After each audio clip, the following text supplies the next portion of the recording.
على بركة الله إن شاء الله النهاردة هنعمل مع بعض الليمون المعصفر 10 أيام وهتاكلي أحلى ليمون مخلل زي الزبدة معاكي. طريقته سهلة وبسيطة واقتصادية كمان، الليمون دلوقتي رخيص جدا في السوق الحقيقة. اعملي كمية منها تاكلي منها طول الفترة اللي احنا فيها دي، وخلي لي كمان لرمضان. وهقول لك على طريقتين حلوين قوي تخلي لي بيهم الليمون المعصفر. يلا بينا نسمي الله ونصلي على سيدنا محمد. اللهم صل وسلم وبارك على سيدنا محمد وعلى آله وصحبه وسلم تسليما كثيرا. نبدأ على بركة الله، وقبل ما تبدأي دايما لازم تسمي الله وتقولي توكلت على الله، وتذكري ربنا طول الوقت عشان البركة تيجي في كل حاجة في حياتك. بسم الله الرحمن الرحيم. توكلنا على الله. واول حاجه انا بجيب الليمون بتاعي كده وبغسله ليمونه ليمونه، وبعد ما بغسله كويس جدا بنشفه كويس جدا جدا جدا، واجيب السكينه بقول بسم الله وابدا اقطعه 4 تربع بس ما بوصلش للاخر. وهوريكم ازاي دلوقتي. يعني بقطع الليمونه نصين كده، وبرجع اقطعها نصين كمان من الجزء التاني، يعني ربع وربع وربع وربع. هوريكم ازاي دلوقتي بالتفصيل.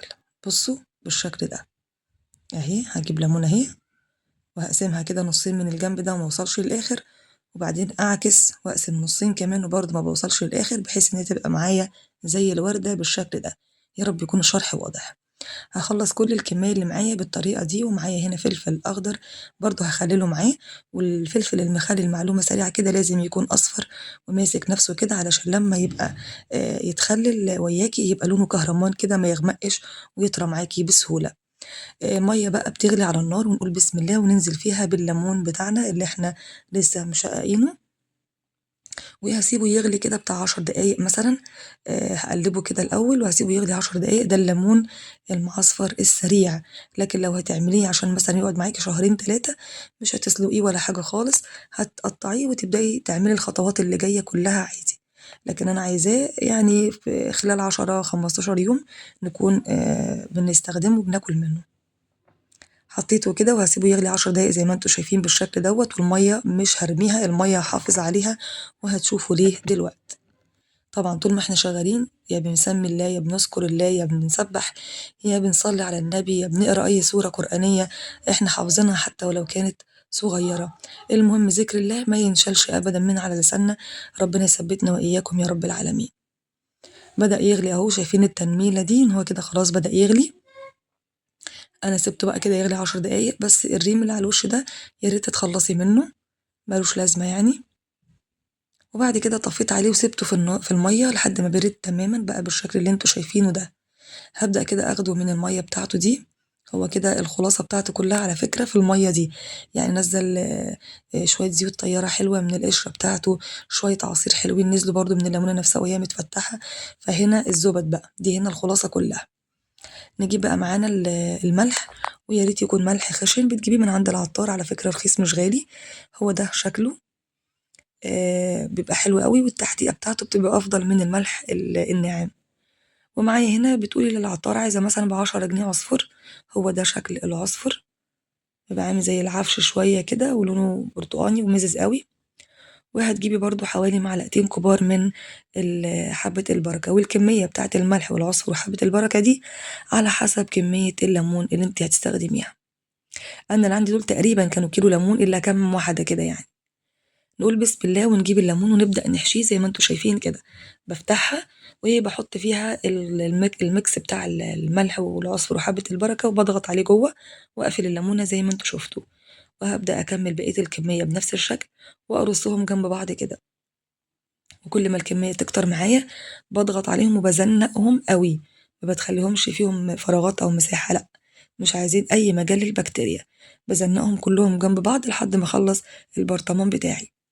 المية بقى بتاعت الليمون بعد ما بردت خالص حطيت فيها معلقة كبيرة جدا من هريسة الشطة، معلقة أو معلقتين يعني، بيدي طعم ولون وريحة حلوة قوي. أنا حطيت هنا معلقتين كبار من هريسة الشطة. الهريسة دي كنا عاملينها مع بعض قبل كده بالفلفل الأحمر والثوم والملح. هنا بقى أنا كنت حطيت طبقات ليمون وطبقات فلفل، والتليفون كان فصل للأسف ما صورتهاش، فجبتها لكم كده على طول. حطيت شوية ليمون كده مع الفلفل. الفلفل بينزل نكهته كمان مع الليمون، بيبقى فيه ميكس كده حلو قوي. والمية اللي احنا لسه عاملينها مع بعض اللي هي بهريسة الشطة دي نزلت بيها على الليمون بالشكل اللي انتوا شايفينه ده. رشة زيت بسيطة من على الوش، وحطيت الاسترتش رول ده اهو زي ما انتوا شايفين، وخليته لمس الزيت والمية علشان ما اديش اي مجال للهواء يدخل ويعمل بكتيريا ويبقى فيه عفن والحاجات دي كلها. معلقة الزيت بتمنع الكلام ده كله، وكمان الكيس اللي انت بتغطي بيه لما يبقى ملامس ليهم بيبقى كده الدنيا تمام معاكي. اقفلي عليه بقى كويس جدا جدا جدا، وامسكيه روجي كده. ونسيت اقول لكم الميه اللي احنا هنحطها في الليمون بنظبط الملح، يعني بحط الملح كده ودوقيه برضو بعد ما بتخلصي خالص. خلصنا كده وببدأ أرُجّه بقى يمين وشمال، باحطه كده يعني مقدار مثلًا نُص ساعة على بُقُّه كده، وبارجع أوقّفه تاني، وأحطه بقى في جنب المطبخ في طبق كده عشان أي زيادة سوائل هتنزل منه تنزل في الطبق ده. وبعد كده باسيبه بقى 10، 15 يوم، 20 يوم، بيبقى معاكِ زي الزبدة. بُصّوا، أنا كنت عاملة الكمية اللي شُفتوها دي وكمان برطمان تاني، وما شاء الله فرّقت منهم بقى على حبايبنا كلّهم، فدول اللي كانوا فاضوا وكنت نسيت أصوّر، فلسه مصوّراه.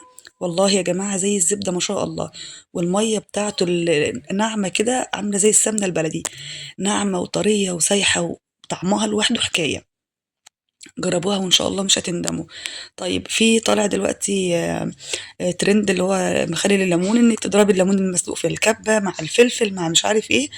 أنا عن نفسي كسندس لأ ما عجبنيش، أنا هاكل معجون مخلل، يعني حاجة مهروسة.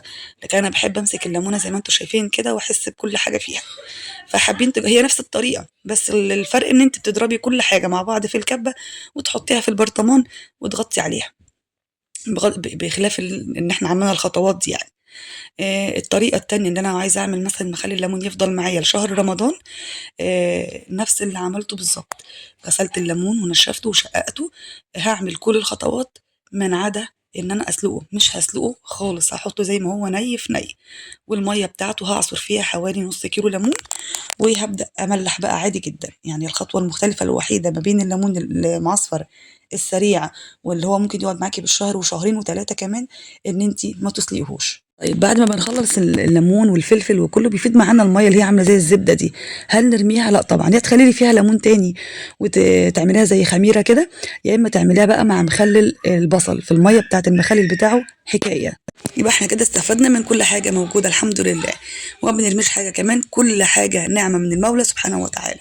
ربنا يجعل بيوتنا وبيوتكم كلها عمار يا رب العالمين. أسيبكم في رعاية الله وأمنه، ويا رب يكون الفيديو عجبكم. أستودعكم الله الذي لا تضيع ودائعه. نختم بالباقيات الصالحات. سبحان الله والحمد لله ولا إله إلا الله والله أكبر ولا حول ولا قوة إلا بالله.